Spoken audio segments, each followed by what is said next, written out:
Welcome to the Learning Pines YouTube. We hope this video helps. In this video, I will compare BMW X1 versus Taigun. Focus on performance, space, features, and value. I'll walk you through handling, engine feel, cabin comfort, and cargo practicality in a friendly, straightforward way. Expect clear comparisons for city driving, highway cruising, and family use. By the end, you'll know which model matches your priorities, whether you value luxury, practicality, or overall affordability, and what to test drive next. I'll compare engines, transmissions, ride quality, and steering feedback so you can feel the difference before a test drive. I describe acceleration, braking, and real-world fuel expectations in plain language so you know what to expect on commutes or long trips.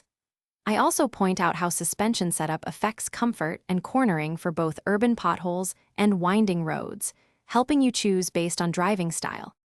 Quick recommendation and a tiny detour.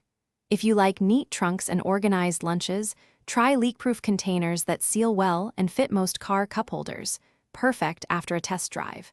If you are finding this video helpful, please subscribe and like to support more comparisons and guides. Check the description for the product link and other deals, and now let's get back to the video. We'll compare interior ergonomics, boot capacity, infotainment, and standard safety gear so you can judge practicality. I highlight seating comfort, storage solutions, and how feature lists translate into daily convenience and resale appeal. I also discuss expected running costs and which trims represent the best bang for your budget, aiming to make the value decisions simple whether you prioritize features, space, or long-term ownership savings. Thanks for watching. Consider subscribing if we helped you.